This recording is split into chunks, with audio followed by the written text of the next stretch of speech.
Hi, welcome to another episode of the Benmore Brief Podcast. I'm Richard, co-founder and director of operations at Benmore Technologies. And today we have a client of ours, someone who we've been working with for a little bit over half a year, right? Helping them out with their analytics integrations. Mitch Barton, director of transformation at Sun Theory. And I'm happy to have him on the podcast. We're going to talk a lot about the cannabis industry, specifically Mitch's story about how he got into the cannabis industry, how he got into analytics surrounding the cannabis industry, and what he sees the future of digital technology, analytics, and artificial intelligence in the future of how that will essentially cross into the realm of cannabis. So without further ado, Mitch, how you doing? Good. Pleasure to have you. Thanks for having me. Yeah, so I met you it was again like 6 months ago. Just we haven't met in person, right? So you're in Florida, right? So, but we've been doing some integration work for you, specifically with your analytics at your retail and wholesale POS systems at Sun Theory. And it's been a journey at Benmore. We've learned a lot about the industry. It's a very interesting industry. But I guess I'll ask you, Mitch. I know you mentioned you went to FSU. And you dropped out. So let's talk a little bit about that. How was your experience at FSU? You mentioned that you got a philosophy degree. How was that? And then what was the thought process behind, taking that step and dropping out? Yeah. So for me, I started my cannabis career pretty early in the black market days, how a lot of people do. And during my time at FSU, I transferred there after going through some personal stuff. I got robbed. Like, that's just part of the business, right? And so I moved states, moved cities and wanted a fresh start, Got to FSU, started studying philosophy. It was my peak interest at that point. I really wanted to kind of go down the path of like education, higher education. My mom's a teacher, and I just really enjoyed reading philosophy and like the critical thinking aspect of it and problem solving. I thought was just once you learn it, you can kind of use it anywhere, kind of a skill. And so that was what I really used philosophy for as a tool to just learn faster. Was really like just exponential learning was kind of the biggest takeaway I had from my time studying there. While there, I, of course, went back to my roots because you got to pay rent. And so using that as a jumping off point, I started working, Trulieve was out there. We did some consulting stuff out there as like just a grower of some friends. Ended up moving, got really sick and had to drop out of college. Felt like I was kind of wasting my time anyway. I wasn't really going to class. I ended up just getting obsessed with working in the cannabis space and like just I knew that was a passion of mine. And so kind of moved back home with the parents for a year or two and started working for a company called VitaCann out of Jacksonville, Florida. And really, honestly, they just kind of handed me the keys to their big grow space and were like, hey, help us fix this. And that's where my journey really started. At that point, I had no data background. The most I had done was programming some Raspberry Pis to help with like automated watering and light schedules. Nothing that advanced, mostly copy and pasting it from like different chats on Reddit, stuff like that. And that was the most I had done was just copying and pasting code. I couldn't really tell you what it meant, but I knew, hey, if I put this here, it'll do this for me, which was great. But it became very clear quickly that the biggest part about cannabis and something a lot of people weren't doing was writing down what they were doing. So it was just, hey, let's grow this. We make a ton of money off of it. We don't have to worry about margins or anything like that. And strain selection is one of the big ones, right? So having just a catalog of all these yields for all these different cultivars or strains, and a lot of people call it strains, that became like my job, was just being able to tell you, hey, these are winners, these are losers. In regards to what we were growing, the genetics it was pretty interesting to start getting a look at it from just a blank slate. I started in Google Sheets. Eventually figured out like, oh, Excel is so much cooler than Google Sheets. There's a lot more buttons. And so that really kicked off the journey, and it didn't really dive in 100% to, oh, I want to do data until I moved to Scranton, Pennsylvania. I got my first job offer. When I was at VitaCann, I was only making like $15 an hour. Ended up getting a pretty big offer to go basically no title. I was just like no department. They were just, we're hiring you for this salary and we want you to come in and help us fix it again. And I was like, you know what? This sounds like a great opportunity. And it was honestly the best decision that I and my fiance ever made, was moving up there, because it got exposure to real business, right? I started learning very quickly, like, you have to know what you're talking about, and you have to have a repository of data to even be competitive at a high level. And that's what Jushi did. They had a lot of ex-executives from anything from Halliburton to a lot of big pharma companies, and Modelo, for instance, was one of them. And so you had all these really big, high-level industry leaders coming into the cannabis space and bringing that knowledge with them. And that's really what kind of got me started. And the peak was when I got to Jushi Holdings, it was like, okay, this is a different level of business. You can't just be a grower bro anymore. You gotta professional it up. Got it. Very interesting. And so following, FSU, you just mentioned you were completely self-taught, and believe me, I think we've talked about this privately, but I mean, that's pretty much how I learned how to code as well. You start copying and pasting stuff, and you don't really know what it does, but if you copy and paste enough, something happens, and you can kind of work it back from there. And then eventually, you can study the specific languages and then start, producing your own code. So that's very familiar to me. Now, it's interesting that you mentioned, at a certain point, it became, like you mentioned, formalized, or you used the term, I think, like big business or something like that. Was that due to the fact that, throughout your career, cannabis as an industry started becoming, I'd say, solidified as, not something that's so touch and go anymore. And, you had investors coming in. I know, some banks, right, because there's still the federal regulation surrounding it. Was that a byproduct of that? Like you actually had genuine business, VC companies or whatnot stepping into the realm due to the regulations kind of easing up, or was that already there when you first got into the game and you just kind of advanced to that point in your career? Yeah, so that's a really good question. Basically, at the Florida company I was at, it was dirt floors and make it as fast as you can.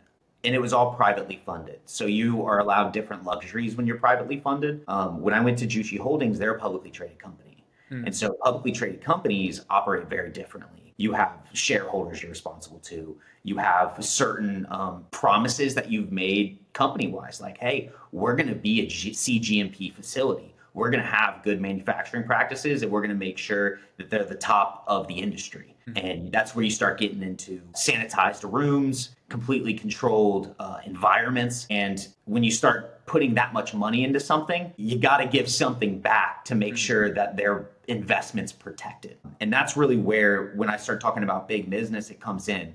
When it starts being groups of other people's money that is creating what you're doing, you have, like, it's not the right term, but like a fiduciary responsibility to make sure that their investment's protected. And the only way to do that is by reassuring them with data. Yeah. Okay. Very, very interesting. And so let's talk a little bit about data here. You mentioned that, it almost kind of spawned out of the fact that you realized there was no sort of ledger at all or anything. It was just, basically spraying and praying. You just grow, sell, and not worry about margins. And then you stepped into this publicly traded company. What was that? Let me put it this way. Given the fact that you had no formal education surrounding analytics, what was that sort of learning curve like? Was there a learning curve? What did you learn when you first had to get really analytical with your reporting for the shareholder, for the company's efficiency? Yeah, so books was where I started. Specifically, 2 books kind of kicked me off into all I have to do is find resources and I can almost learn anything, right? Like your imagination of how you can get information is really the limiting factor. I feel a lot of the time. I feel like formal education, put it in a box where it's like, oh, you have to pay us to get these secrets, right? And then as the internet's kind of become a thing, AI especially, I can ask AI, hey, if I want to learn X, Y, or Z, how do I do that? And it'll recommend a book list. And so before I had that luxury, like ChatGPT days, I had a mentor at Jushi who still works there, Dominic Griego. He was just probably one of the best mentors I had. And he recommended a book called Extreme Ownership by Jocko Willings and Leif Babin. That one it's really more of a leadership book, which I needed at the time because I came from like the trap days, right? Where I'm an aggressive person in general. I'm very excitable. And so I needed a way to taper that and kind of look at myself to like improve. And then the second book was The Theory of Constraints by Eliyahu Goldratt. And The Theory of Constraints is one where anybody who knows me, I recommend it to them, even on a personal level, because it taught me about looking at bottlenecks. And bottlenecks is honestly how I've made my career in cannabis, is going in, identifying what's constraining an operational environment throwing data on it to understand it. And when I had to throw data on it, I had no baseline, right? I had Google Sheets and Excel, and I was like, this can't be the right way to do it. I eventually saw an example of somebody who had a very complex like system in place. And I was like, I can recreate that, but I put myself through some Udemy courses. Udemy was a great resource. I spent probably 40 hours a week outside of my job in Udemy each night. My fiance worked nights as a server. And so basically I'd get home from work at 3 or 4 p.m. And until she got home at 11, 12 a.m., I was doing Udemy classes until she got home. We'd eat quick dinner and go to sleep, wake up, do it all again. And that took up most of my life for a really long period of time, was just trying to get smart in Excel spreadsheets. And that was the building block right there, Excel, because it's such a free open source like template. There's the Lambda function now where you can create your own specific custom formula. Just realizing how that functioned and the functions in Excel really gave me the building block for when I started getting into bigger data analytics with Power BI as, my favorite one to work in. But then starting to work with you introduced me to Azure, and I had never worked in Azure before, and now I can like fumble around in it, right? Yeah. Thanks to countless YouTube videos, and you're and that's the beautiful thing about technology that I love. Frankly, there is no bottleneck specifically with technology. I don't know about any other industries. And there's no license in technology either. I was talking to my buddy who's doing he's doing AI research at Harvard or something like this for cell biology, right? And so we went to school together. We had a very long talk about just computer science as a degree in whole. And I would say, Excel and data analytics is definitely adjacent to computer science in the sense that it's a similar sort of, mindset, like logical sort of mindset that you have to, parse through, and you need to understand, mathematics and stuff like that. The conclusion that we came to, however, was like in especially today's day and age, especially now with AI, the information, it's not limited. Like, it's just not limited. You can really nowadays just go online, open up a YouTube University, which is my favorite, and just search something up, like how to use Power BI. And now, and that existed for the last decade or whatnot. Now, especially, I don't even go to YouTube first anymore. I'll go right to ChatGPT if I need to understand something. And of course, it's like 85% correct. But, there's only so many YouTube tutorials, but ChatGPT it's incredible with this type of stuff. I don't even know how it knows half of this stuff. Well, it was trained on the entire internet. So, that makes sense there, but I'll do it. But it's incredible. And I think your career is a complete example of no formalized education, yet you are, directing digital transformation for a large cannabis firm. And from what I understand, again, I don't talk to your C-suite or anything like that, but you're doing a great job, so it's very interesting. I completely agree with you and align with you on that point. I wanted to ask you, you brought up the book Extreme Ownership. Now, I've heard of that book. I haven't read that book myself. How has just that phrase alone, extreme ownership, I assume that means like you take ownership over your responsibilities, your role, you're really accepting of criticism, like not, accepting of criticism, not necessarily turned off by criticism, and you're looking to do better. Can you go a little bit more into that specific book and how that's helped you out in your career? Yeah, so that is exactly right. Extreme ownership is just about taking ownership of what you're doing to an extreme, to the point where even if a subordinate, somebody who reports to you, messes up, I take responsibility. That's my fault. I didn't do a good enough job explaining to you what my expectations were. And that's I took that and ran with it, right? So it was, if I don't know how to do something, that's my problem. I need to figure it out, and I need to figure it out quickly. And so that's been one of my tools when I go into a new company. Every time I've transitioned to a new corporation, has been, hey, where's the hole here? Like, what are y'all not doing very well? Luckily, it's pretty much always been data related. It's tracking related. Yeah. In a different form, obviously. So some companies, it's been operationally, right? Where I went into one company, I don't want to name drop them, but I went into one company and they had hundreds of employees at each of their facilities to perform a trimming task. right? And so that trimming task is very monotonous, it's very time consuming, and you spend a ton of labor there. We implemented my first year there, we implemented, hey, let's do these tracking sheets. Very simple, just self-reported each day and somebody verifies your numbers. By the end of the first month, we were able to say, hey, 80% of all the work that's being done is being done by these 20% of the people. Went back to that 80-20 rule. Yep. And that was pretty eye-opening to me. It was like, okay, well, how much do we actually need to get done? Then you start looking at demand, right? It's like, okay, if I need to make this, I don't actually need to get this all done really quickly. Because a lot of times companies will hurry up and wait, is what I call it. They're hurrying up to get something done. And then it's like, okay, it's done. What do we do now? And it's like, okay, well, we wait for the next harvest.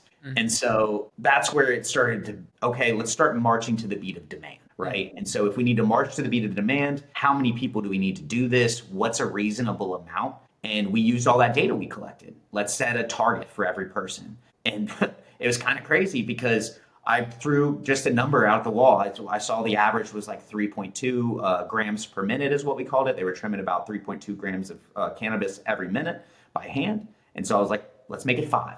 Let's just throw it out there. Let's make it 5. I did the standard deviation. It was a little bit over that. And so one standard deviation higher. I was like, let's go with that. We rolled it out. And by the end of that year, they were doing 10 grams a minute. And we had reduced staff by 70% through attrition. We didn't have to fire anybody. We didn't have to do mass layoffs. We just identified what we had going on, said this is enough. And when people left the company, because there's a high turnover in trimmers, we just didn't restaff them. And it allowed us to work our way to an org chart where this company ended up saving $1 million per facility every year just by tracking what they were doing. And the same story can be told. You do it over here, and now you start looking at which of these plants that they're trimming yield more. You now expanded that and compounded that even further. That was really the unlock, is taking that extreme ownership, understanding, okay, I need to take this output and put it on myself. And then I need to teach myself all the tools I need to be able to do it. Same thing I'm sure you did when it was like, hey, I have a problem here. I need to solve it. I'm going to the internet to figure it out. And I'm not stopping until I either am wrong and I can figure it out that way, or I'm right and I can move on to the next problem. Yeah, no, absolutely. I mean, that's something that at Benmore as well, we just try to, this is something that we set internally. As I'm sure you've worked with our staff, this is something that, you can tell when you're not working with me directly, this is pretty clearly communicated across with our staff. As I tell everyone, I say, everyone who contracts with us is trusting us to be the experts. Now, it's funny, I haven't read that book, but we want to be a developer-led company, right? So we really, I hate this idea of, and this is kind of, I think it's a wrong philosophy of business, but it's like, these are people. Like, they really are. Especially in our type of service business, people are always talking about SOPs and processes. And yes, absolutely, those are important. But specifically in technical services, right? I can't have an SOP for, I don't know, when there's a bug on Azure or something like that, right? There's not going to be some internal documentation. We need to, build up our people to have that extreme ownership, right? And we use a term internally, we call it owning specific projects or contracts, and so we teach that pretty much across the board, just because it's so effective. I mean, you have to have that mindset where it's like, these, people who we're contracting with are trusting us with their, whatever operations, their analytics, whatever it is that we do for them. And if something goes wrong, if shit hits the fan, I have to go in and I need to fix that, right? And so, but you have to lead that from the top down, right? So I can't just be hands off. You have to lead that organizationally from the top down, because if you can't take ownership of your organization, you can't mandate or expect that anyone on your team is going to also see that down the line, or, kind of match that culture internally. So I love that side of things. I think it's super important. And it's one of those, I hesitate to say this because it's kind of a buzzword, but it really is, I think, one of those mindset things where it's just like you're sitting in, like you mentioned, you're sitting in front of your computer or whatnot, or your workstation, and it's just like, what's a problem? I'm going to solve it. Like, I'm just going to go to the next problem and solve it and solve it and solve it. It's a great mindset to have. Okay, well, that being said, let's talk a little bit about where you see the future. Cannabis is emerging still. First thing I wanted to ask is, let's talk about the regulations. I'm a little fuzzy on this, but I understand cannabis companies still cannot IPO on the U.S. stock market, on the NYSE. They have to IPO.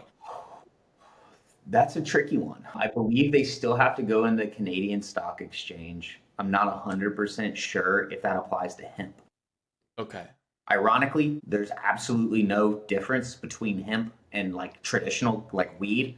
Mhm. It's all weed. It's just some of it has this chemotype and some of it has this chemotype. If you walked into a room of it, it all looked the same. Really? Yeah. And so like it makes it that hard. That's why the government has such a hard time enforcing the nuances between it, and they just kind of leave it as a gray area. For a long time, most of the companies I worked with couldn't use banks. So, I mean, some of them would, I'm probably airing too much, but some of them would buy like real estate and store cash in that real estate. I've heard, Because yeah. that was the only way they could legally do business. It's crazy. They had all of their liability just in a house somewhere with no one living in it. Right. And I've heard some of the dispensaries as well that they only mandated cash, right? They couldn't even get credit processors at some of these Yet still to locations. this day, no Really? credit cards are even usable in any dispensary that Wow. I've ever been into, and I'm pretty sure that's all states because I just came back from Colorado not too long ago, and I had to use a debit card. Wow. Okay. Wow. That's very interesting. And I've heard from an investment perspective, the only outlook there is you can't get like an SBA loan. You can't get, any sort of federally banked back loan. You have to go to, and I know there's been emergence of smaller angel syndicates or VC companies that specifically target cannabis, companies. Is that still the case now? You're trending towards just private cash infusions or something like that. Oh yeah, it's one of the big reasons that the Florida market, for instance, being a Florida guy born and raised, the Florida market is my least favorite because I worked for for a long time, the only Florida owned, Florida ran company because they had an ownership group who had enough money to keep it kind of within themselves. They have since sold. Planet 13 now owns that license, but all other of the Florida licenses for the vast majority are owned by either somebody with a lot of cash in another country, Russia being one of them. I'm not going to say who owns Russia, but there's some oligarchs who just have a ton of cash lying around, and that's the only way you can really get anything in cannabis is by having a ton of cash. That's why Cookies and the Jungle Boys moved to Florida. They saw a huge opportunity in this market, but the only way to get in this market is to pretty much buy a $55 million license. That's how much they cost. That's just to be able to do cannabis business and grow it. Wow. Okay. Wow. Wow. That's very, okay. So, wow. That's very interesting. So obviously that limits then your young entrepreneur or something like that trying to start their own shop or anything. Like they can't do it in Florida. I assume they can't do it in many other states as well. Yeah, that was always my dream to open up my own shop and kind of have it under my name, under my brand, be able to like grow the weed I want, process it the way I want, small mom and pop shop type thing. Impossible to do in Florida because I'm not a big old company with $55 million. Yeah. In cash too, not just Yes. 55 million, like $55 $55 million million liquid. liquid. Yeah, that's ridiculous. Oh, wow. Okay. So, but that is extremely interesting. Now, in the next couple years, do you see more adoption federally? Do you see more adoption by the states? I know it's state by state, and then there's the federal stuff going on. What's the current outlook in the industry right now? Yeah, I mean, and honestly, I'm one of those people who kind of keeps my nose to the grindstone. So Yeah, I don't right, really, right. macro market wise, I'm not the best resource. But from my opinion, just knowing who I know and talking to a lot of people who do like a higher level business in this industry, I don't see it federally going for 10 years. Really?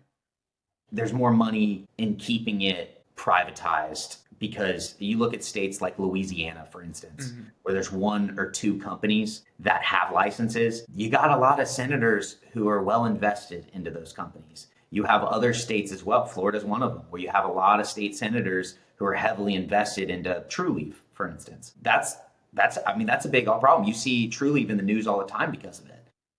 It's the way it is, unfortunately, right now. And I don't see lawmakers having an incentive to change it anytime soon. I mean, privatized prisons make a ton of money.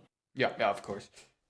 Without getting too political into it, it's Oh, like, yeah, no, absolutely. I it's mean, just the facts of it. yeah, that's very interesting. And, it's interesting to me because it's one of those things I feel like there's money to be made, right? Like it really is. It's one of those things where currently money's being made. There's a demand for it, across the nation, clearly. It's just, I don't know. It's one of those things where you just start questioning. Clearly, there's money to be made.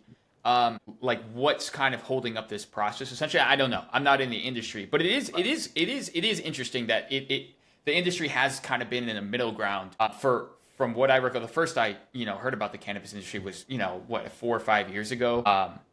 And I don't think it's really changed since then. I mean, one of the it was some angel who we were talking to, some VC who we were talking to. He was explaining that like you have some of these dispensaries, they can't get loans from banks. So they have to go to just like some wealthy angel investor with like $5 million liquid. They cut him a check for $1 million and they put a 25% interest rate on it. And that's it. And they actually need it in cash too. And they're getting their money back in like literally, like shoveled back to them. Mm-hmm. And I was just thinking, well, like what? Like it's just this weird gray area. Like clearly there's money to be made, It's like, why can't we just lubricate why can't we just facilitate this through the banks? Like, don't you want the $50 million? And I don't know. It's still federally illegal. Yeah. So that's where it all comes back to. It's the 1080E tax, right? That's the one that hits most companies the hardest. You got to pay that Al Capone tax from back in the day on illicit gains. That's kind of where a lot of people like turn away from cannabis. And when you leave it that way, I mean, kind of zooming out a little bit and looking at every time they pass a recreational state, a lot of the time there's a lot of money spent on lobbyists who will intentionally write those rec rules while maintaining zero tolerance for home grows. Home grows in a lot of these rec states are not allowed. And when they are allowed, you can have like 1 or 2 plants, which, I mean, it's kind of crazy because you have the right person. You can get 7 pounds off one plant. Yeah. But 1 or 2 plants is just very rudimentary, and it's intentionally designed so those people still have to go to that one source or that handful of sources that are licensed to deal in that state. That's why you have these prevalent black markets still that these like legal markets have to compete with.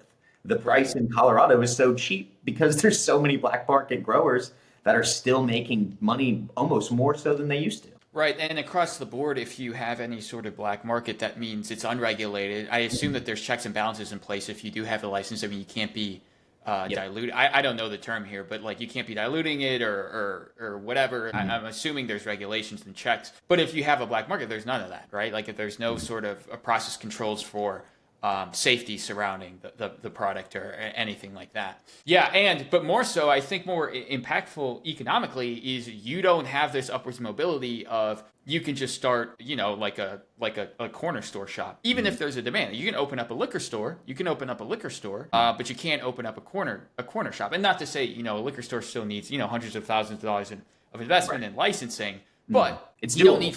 Yeah, you don't need $55 million. Anyone can apply for it. Yeah, exactly. So that's very interesting to me. All right, well, let's get back to technology. Let's talk a little bit about the analytics side of things. I know with our work with you, we're mainly dealing with the POS stuff. Now, that's been very interesting. I know we've mainly just been doing sort of ledgering work, just kind of tracking and holistic combination of analytics. I want to talk a little bit about a predictive step. Have you looked into using previous trends or anything like that to predict revenue going to next quarter, next year, etc.? Walk me through your sort of outlook at Sun Theory for where you kind of see the analytics going to improve their efficiency as an enterprise. Yeah, and one thing it's Sun Theory, and I mean every company that I've worked with is I mentioned it earlier, demand. Mm-hmm. That's what we care about because I'm a Lean Six Sigma guy. So when you talk demand, right, the worst waste you can possibly have in a facility is overproduction. And the reason being because overproduction means you're doing what you're the worst at, which is making something the most and more than you need to. It's doing what you're worst at more than you need to. That's kind of what we condense it down to. And so knowing what your demand's going to be, understanding seasonality, because this is an industry where seasonality plays a huge role. You have 420, right? 420 is the biggest day for most dispensaries. But what, like a key piece that you might want to like challenge is a lot of people think, oh, well, if I discount my prices the most on this holiday, I'm going to get the most customers. A lot of the time, people are coming to your dispensary either way. And so you don't always have to rely, and it's challenging those assumptions of, well, do I need to discount the most of my product, or do I just need to make sure that I keep the people who are coming to my store the happiest other ways, by giving them routine quality stuff to buy, whether that be the high quality flower, or it's really products that you're holding on your shelves that are important. It's how long have those products been there? Do you have stuff that's about to expire? Because intrinsically, weed, as it gets older, is less valuable. It's not like a lot of these other commodities where you have a stable shelf life, right? Oxidation can happen. Cannabis industry is still figuring out their storage methodologies. What's the best way to package this item and keep it for long periods? Some companies will experiment with nitrogen infusion, stuff like that. But I really think the big piece and the big takeaway of forecasting is understanding what your market wants and when they want it.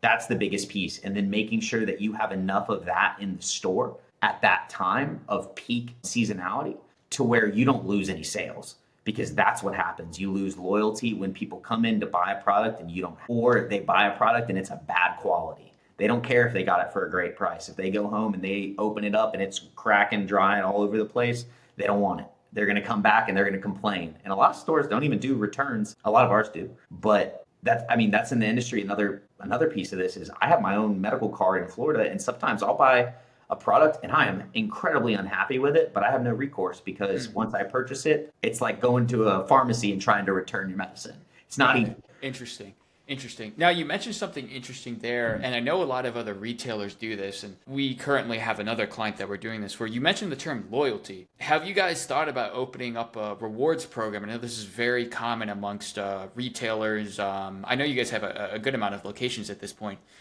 Do you see any upside there with the rewards program? I don't even know if that's regulatorily possible. Can you even offer that? Like if someone goes back to your store in order to build up that trust, or maybe, and then you can do like a flash discount on 420 or something like that. Has that been something that you guys have thought about from an analytics standpoint? Yeah, luckily our point of sale system has a loyalty program kind of already built in. A lot of the times in cannabis, licenses change hands a lot. And so most of our portfolio is dispensaries that have changed hands to us, and we inherit a lot of loyalty systems. Our loyalty system is pretty good compared to a lot of the ones that I've seen, but that is a big piece here. And honestly, there's some companies out there who really, really utilize that loyalty system. You got to think about it when people are going into your dispensary because of the nature of what they're purchasing. How do I say this? Because of what they're purchasing, there's a swipe of your ID.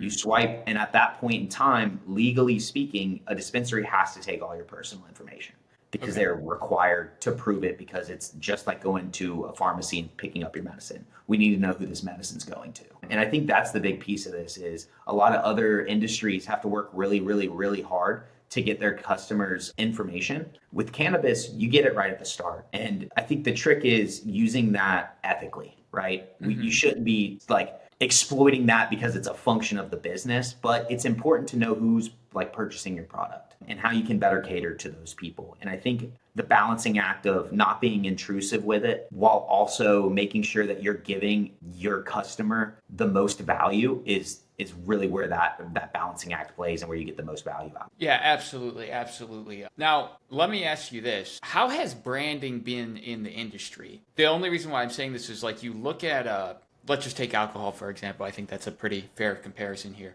You have, Busch Light, you have Miller, and, then you have IPAs and stuff like that. Are there emerging brands in the space coming out as is there a place there for brand loyalty in the industry yet? Yeah, absolutely. Okay.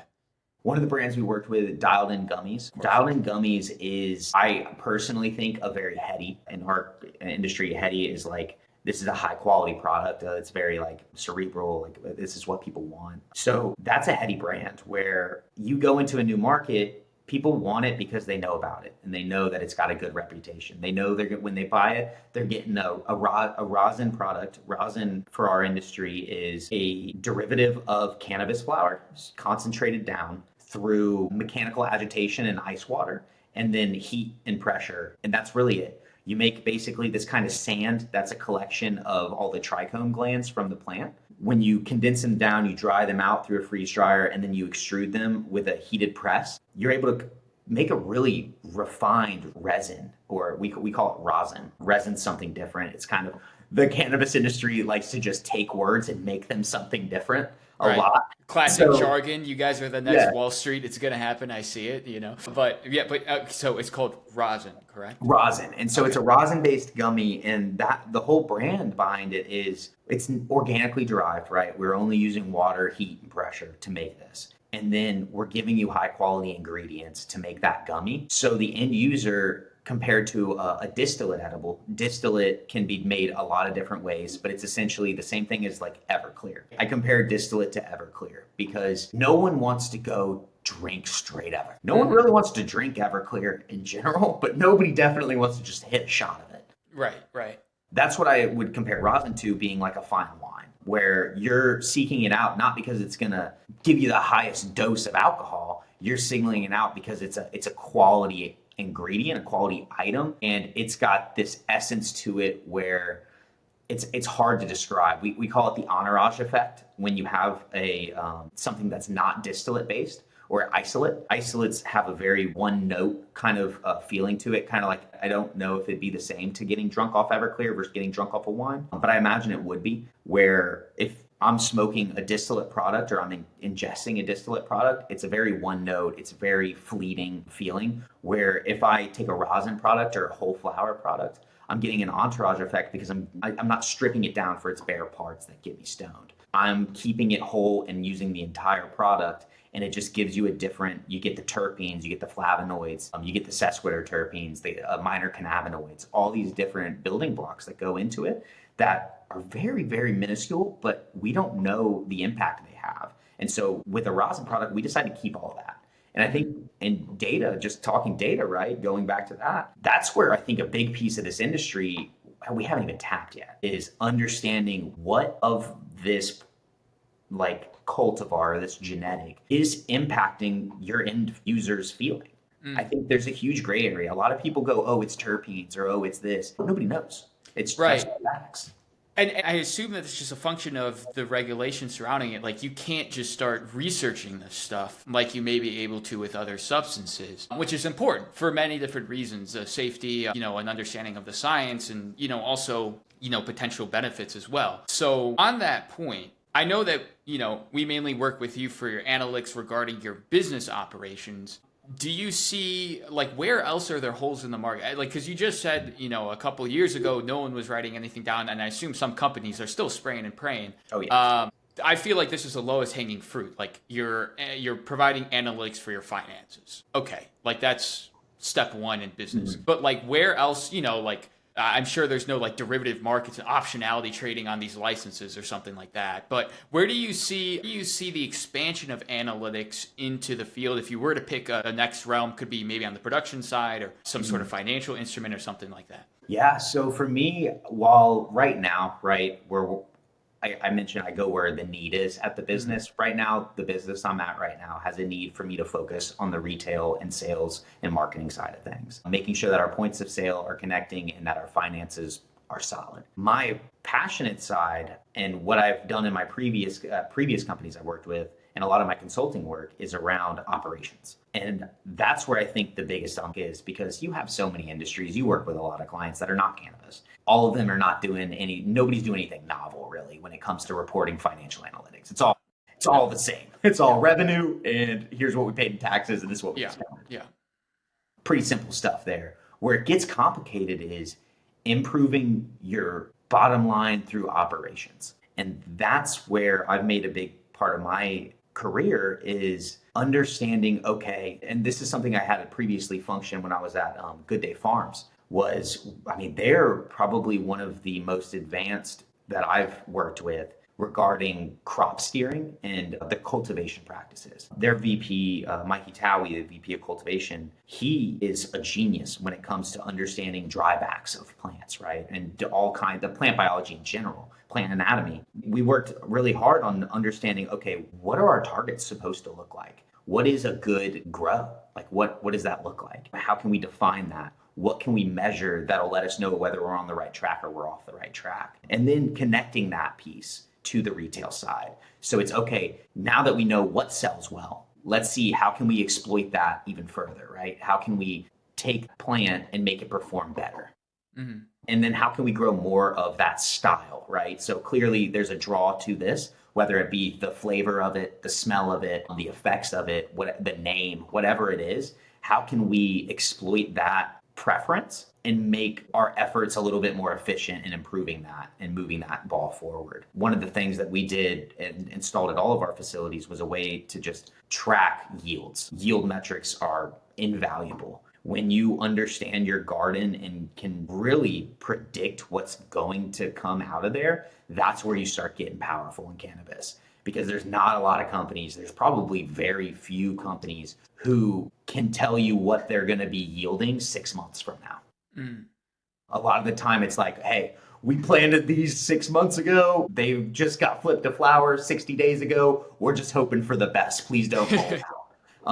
Where a lot of companies can get really good and know, hey, this part of the room molds more than the rest of my room. Yeah. So that's very interesting, because that almost reminds me of, like, you can see it in other industries like food produce or something like that. And they do have that. They do literally have like the cameras and the data and tracking surrounding like a warehouse for most efficient warehouse practices. Like if you're organizing, like in logistics, for example, if you're organizing the internal structure of, I forget what they're called, but like, you know how they have the large, like if you go to Home Depot, right, they have the large, like, what's the layout of that for the most optimal sort of supply chain process?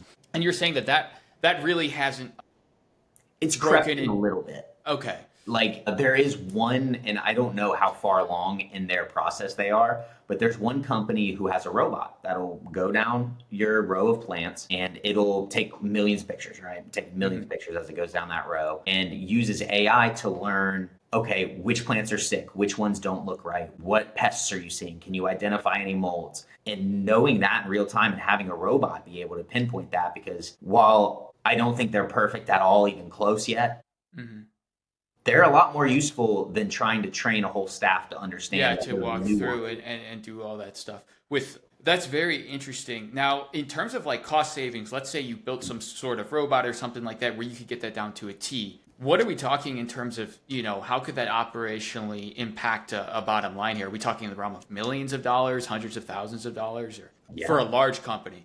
I mean, you're talking, it depends on how far you go, right? And how long you carry that cost or that savings through. But some companies I've seen them go from a grams per square foot is a metric that everybody who's like serious in cannabis looks at from a cultivation standpoint. It's per square foot of my cultivation space, how much weed do I yield?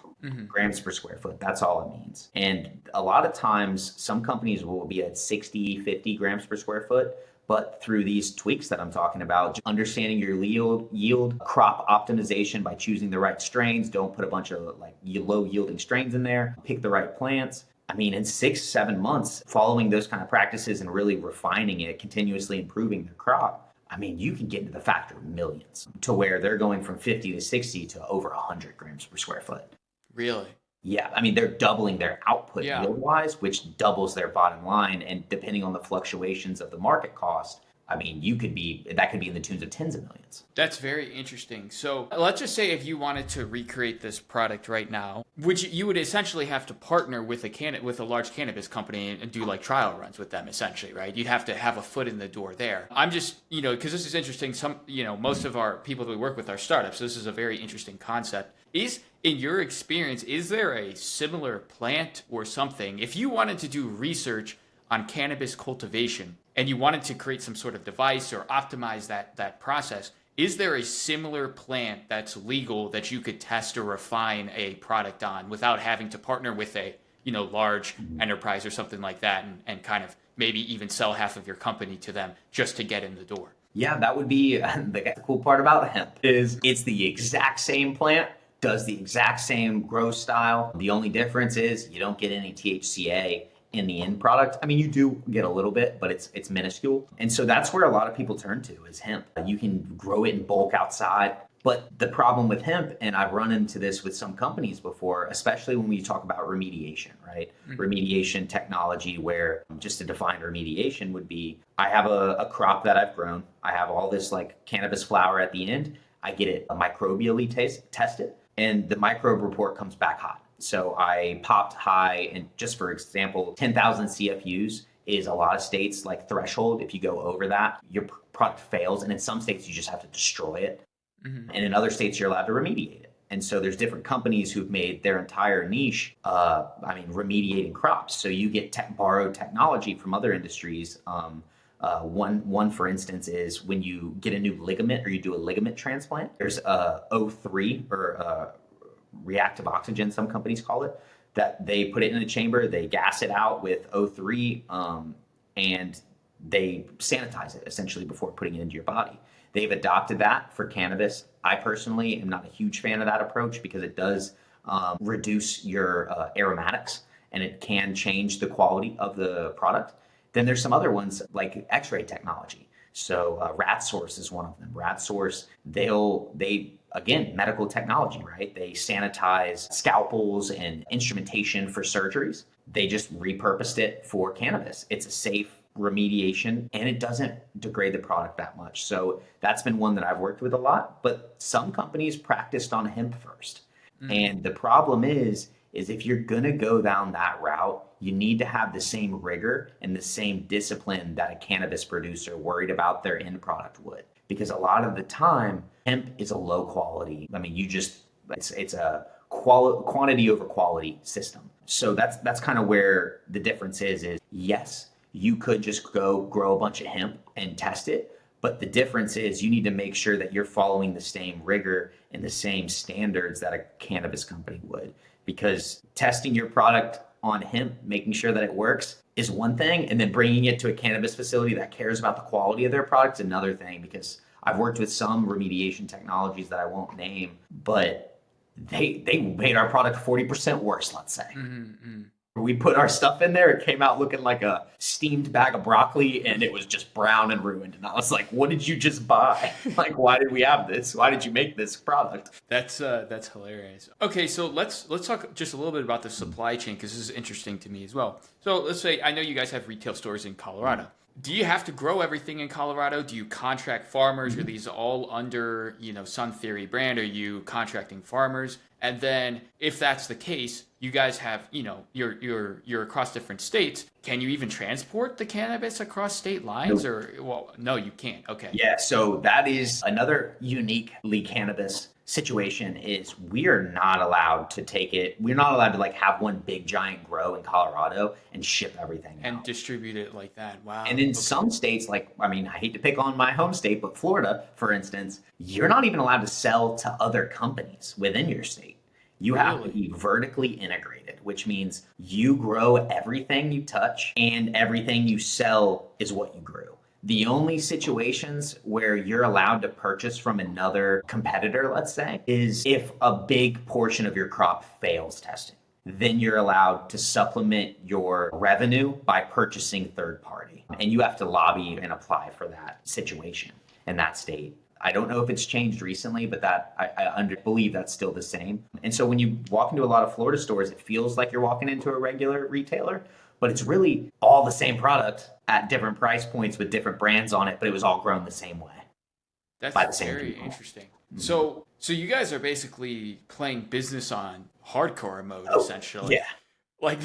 You can't take advantage of supply chain. You can't take advantage of distributed production. Everything has to be, you're owning the production, you're owning the supply chain, and then you're owning the retail, and then you're owning the branding, and then you're owning the data and analytics and all the operations throughout the whole thing. And then layer on top of that, the fact that there's still a taboo nature around cannabis in general being an illegal substance, right? And so you put all these hard mode business rules in place, and then you're also nobody wants to work with you because you're a pothead. It's wow. Layering all that together really means we're in a vacuum essentially to where people who have the propensity to want to learn and do more. You have an unlimited ceiling because nobody else is jumping over to the cannabis industry a lot of the time unless they either are passionate about it, they see it as a huge lucrative opportunity. But a lot of the time, the people who jump over for that ladder they end up going back to their industry or another one. It's harder. It's just harder. You'd be better off, I don't even know, selling deodorant online or something like You that. will. Like, You'd be better off buying a 3D printer and trying to do a bit, you know what I mean?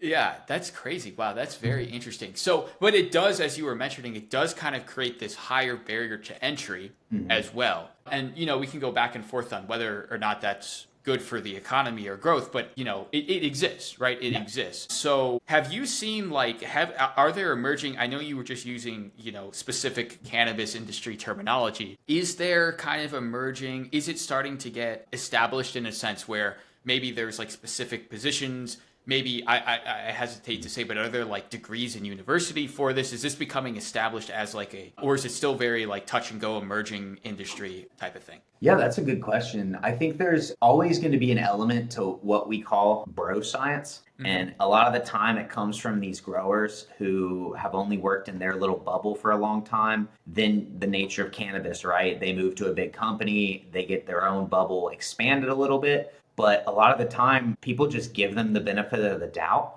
because it's like, I've been doing this for a while, so I know what the plant's like, It's crazy because people in other industries have been doing this kind of stuff for a really long time. Unfortunately, we have to kind of figure it out for ourselves, but it doesn't mean we can't learn from them.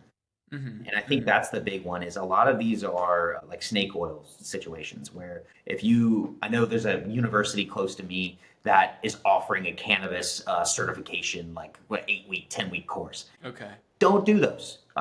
Some of them might be good, but don't do those. You're better off just applying, starting from the ground and working your way up because the opportunity for the most part is there, especially when you're good at networking in this industry. Yeah. Yeah, that makes sense. It's like an emerging industry, and it's all online. It's all online, and also, there are starting to become established enterprises in the cannabis space. So it's not like you need, there are roles for, in your specific situation, there are roles for analysts. There are roles for operation managers. There are roles for software developers. As you know, we've understood and worked with now some of these specific software platforms that specifically service cannabis. These guys are raking in money. There's these roles. I'm making a broad assumption here, but I bet you that some of the people on their staff had never touched weed before in their life, but yet they're, and that's an assumption. I don't know. No, you're right. There's people that I've worked with in my cannabis companies that have never worked with cannabis before. It's very common. And there's some people that I've worked with who are very high up who've never even smoked weed or tried cannabis at all. And that to me is the most baffling because I'm like, I'm going to work in the alcohol industry. I'm going to work in the alcohol industry to get a little free beer every now and then. Yeah. Well, and then it's just interesting. It's an emerging market. I think, in my opinion, it just seems to be, it's slowly, just with the state level kind of acceptance of it, it's really kind of weaved its way into, I've heard more and more and more just going through college and stuff, just, people saying, oh, I'm going to go to the dispensary. Right. And just like they were saying, oh, I'm going to go to the liquor store or I'm going to go to the grocery store or something like that. It seems to be getting a foothold in, I hesitate to say pop culture, but your day by day sort of things. It really has, I think, kind of established itself in that sense. And you can correct me if I'm wrong, but just this is a complete assumption. I think that it's not going anywhere at this point. It's pretty established. There's only going to be, the regulation may be slow to catch up. Like you said, maybe a decade or so. But what are you going to do? Tear down these $55 million licenses, these massive, dispensary constructions? And you just said they have to own the farms. I don't see that going anywhere. I'd like to hear your thoughts on that. Do you see any sort of, maybe there's ups and downs, but do you see, I'm talking 20, 30, 40 years down the line, do you see there being any risk towards this industry? There's no putting the genie back in the bottle, I don't think, with cannabis. Way too big of an industry, and it has, every time they do a poll, the vast majority of people support it. Florida just had their election recently where it should have passed. Unfortunately, Florida made a rule where any new articles have to be passed by 60%. It had 56%, I believe, of the vote, and it still failed, right? Because it didn't have that 60% threshold, which ironically passed with a 52% margin, which I think is hilarious. Yeah, that's which that 60% rule passed with a 52% population. That's pretty funny. That is pretty funny. But yeah, it can't go anywhere. There's too much money invested in it, and honestly, most of the people on the other side who would want to roll it back are already financially tied in. through their investors. A lot of the political like lobbyist groups, they've probably got more money than a lot of other industries in cannabis. And so I don't think it's going anywhere anytime soon. Yeah, that's good to know. That's good to know. It's one of those industries that I think I'll call it an underrated industry. I really didn't know about it that much until I started working with you guys at Sun Theory. And I was just surprised to see. I mean, like I said, maybe, like you said, there was a little bit of a taboo sort of thing surrounding it. But no, these are genuine companies. They have operational processes. It's just like if you were contacting, I would say, any other, and we've never contracted with like a large liquor retailer or anything like that, but I would assume it'd be the same. It's a product. There's business efficiency. You have to report. You have to. Now, again, I'm super surprised hearing from this call that you guys literally are playing on hard mode. I've never heard of anything mandating the ownership completely vertically, a supply chain to production to branding to it's ridiculous. You got to be good at everything. Yeah, that is wild. That is absolutely wild to me. But it's a barrier to entry. So it's one of those things I feel like if you can get in and you can establish yourself as a company that can do that, you automatically, it's just like one of those things where it's like, if you can get to that level and do it, there, as we've mentioned earlier, there's no mom and pop, enterprises that are going to pop up, left and right. You kind of are cemented at that level. So, I mean, it's a very interesting industry. Like I said, it's interesting to explore. The last thing I just want to talk about is the cross section here between software specifically, and cannabis. Within software, artificial intelligence. How has the adoption been in the industry? Are people super like pro AI, pro software to automate things, to automate operations, adopt these sort of technologies? Because it's interesting, right? Like there's specific software vendors like LeafLink, right? For these specific, it's not like you can just pop up a Stripe account and start, selling your product. Like if you were selling, I don't know, 3D printed something, right? For example, right? How has the adoption of software been? Is there a niche in the space for software? Can you start a software company that holistically like specializes towards cannabis operations, and how's the adoption been in the industry on your guys' side as users of said software? Yeah. So one of the most popular softwares that every state, for the most part, I say every state, that's not accurate, but most states require you to use is Metric. Metric keeps control of their API very close to the chest. They don't like to give out their API like a lot of software companies do, open APIs, right? Where you can make life easier. They're very controlled, and understandably so, right? They have a responsibility to the state to keep a controlled system. They don't want to just let anybody in there.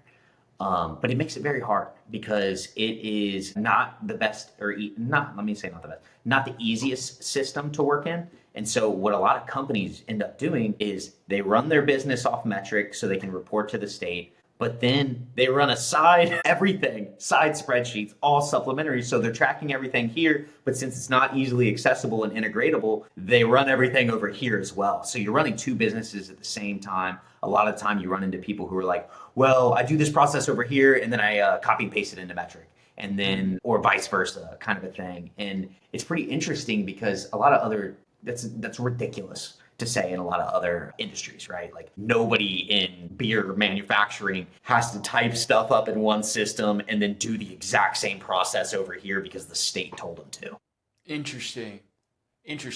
So there's no automated process across the board. Like, is there a way, let's say, for example, right, is that all manual, or is there a way of writing a snippet of like integratable software where you can take your own, you said there's the two sides of it, but is there any relation between the two? Could you extract and transform and then push into Metric between the dichotomy of the business side and then what you're, the Metric stuff? You're able to upload CSVs into that software. So like, yes, you can create some sort of bolt-on system where maybe you do a process here, you scan a bunch of plants into an Excel spreadsheet and you push and upload into Metric at the end of that day. Outlaw Technologies is a company that does that sort of an integration where you have all the scanning here and it pushes into Metric through an API they got access to. But there's not a lot of them. Let me put it that way. Right. It's not intuitive. It's not, there's no like public documentation or anything like that. And you said like Metric's APIs are not publicly available. Right? Yeah, you got to work for them. Oh, wow. Okay. Yeah. Okay. They only have certain partnerships. Cool. And then in the AI aspect of things, this is kind of just bringing it back, the last thing here, to your personal usage of it. How have you used and how have you used in the industry or just in your day-by-day work, ChatGPT, these generative LLMs, how has that improved your efficiency, if at all? What benefit do you see in usage of these LLMs in your day-by-day work? Yeah. And so honestly, without ChatGPT, I wouldn't be where I am. It's funny to say, but DAX comes to mind immediately. I'm not a coder, and DAX expressions are not the easiest to build from my understanding. And so without being able to just in plain language tell AI, hey, I need to do X, Y, and Z to calculate for this and filter these in DAX for me, it gives me a feedback where then I, with my rudimentary understanding of this kind of like big data stuff, I'm able to then piece that together. And then through that process, I actually get a level of learning that's, I feel like, it's so much faster because it's more of a kinesthetic process where I'm actually having to do it and figure it out. And so once I figure something out, I'm like, oh, now I don't have to learn that again. I don't have to watch these videos. I learned it by trying to do it with the help of AI. And when it doesn't work 100% right, I copy and paste that error code right back into AI. And I'm like, what did I do wrong? And it's like, you did X, Y, and Z wrong. Fix these. Yeah, that's very interesting. But it can also be like a baby with a gun. You can I was about to say. You get the wrong person, they'll crash your whole system. Yeah, exactly. And that's the thing, I'm sure as Sun Theory grows, right? I assume, I mean, depending on your adoption of technology and analytics, I assume eventually they will open up a role for an actual software developer, and I could see an actual team of software developers. I know you guys just are making moves in the analytics space and stuff like that. That would be interesting, at least from my perspective, to see, because this is an emerging industry. It's kind of like logistics in a sense where there's just like almost like internal adoption of technology where, people are hiring their own internal teams of software developers or like close partnerships with development services companies. That's just the biggest thing that I've seen with AI is like, it's great when you're kind of in a run and gun environment, very iterative environment, like the analytics that we do for you, right? That doesn't disrupt your supply chain if there's a bug, like your POS systems don't go down holistically. But as you guys, I think, build more technology that is that foundational to your actual like revenue, supply chain processes and stuff like that, that sort of iteration with AI becomes a lot more nuanced in the sense where it's like you can't do it like that because if you're working on iterations and you push something erroneous into production, you could lose out on a whole day of revenue, which is like, that's fireable. Like you're done right there, So there are legal ramifications for some of them, right? And if you're not reporting or something like that, right? So I mean, it'd be interesting to see. And as our relationship expands, I'd like to stay in context surrounding that. It'll be interesting to see once you guys do develop your own internal structure, how that adoption is to that specific industry with the process controls and stuff that you're going to need to put in place. It's going to be interesting. I think if anyone's most poised to adopt AI, it's going to be companies like in the cannabis space or in an emerging space because there's no sort of previous base. You don't have an existing tech stack, right? Like you can build from the ground up with the knowledge that these tools do exist, rather than, some system that was built 20 years ago and is kind of built around, traditional coding in that sense. So it'd be very interesting to stay in contact and learn how you guys adopt that into your processes as well. So. Oh yeah. Once I expand my team, the first hire I'm making is somebody who's way smarter than me in data and analytics. Cause it's like, look, I can function in it and I understand, but my prowess is management and leadership in cannabis. I was like, I'm just doing this cause it's where the opportunity is right now. Right. I mean, 100%. Yeah, it'll be interesting. All right. Well, anyways, as always, it's great to have you on. This is one of our first podcasts. So, I mean, look, I'm excited for the relationship between our two organizations to expand. It's an exciting space to be in. I think I learned a lot. I'm appreciative. I think we brought a lot of good value here. I mean, it's a very, very interesting space. I would say one of the only spaces where there's a real potential for software to just come in and there's so many problems, it seems like, and so many opportunities organizationally, production-wise, all this different stuff. So it's a very interesting industry to learn about, and I appreciate your time. And that's pretty much all that I have to say. I don't know if you have any last thoughts. So. No, I appreciate you bringing me on and talking cannabis and data with me. Honestly, I've been just really appreciative of all the value you and your team have brought, and you've helped tremendously make my life easier. So I could not recommend y'all enough. Good to hear. Good to hear. And we'll continue to do so. So, all right. Well, I'll see you around. It's a pleasure. And, hopefully, a couple months down the line, we can bring you back on and see what's going on over at Sun Theory. So it'll be great. Awesome. Thank you, Richard. It's been great. All right. I'll see you. Bye-bye. Talk soon.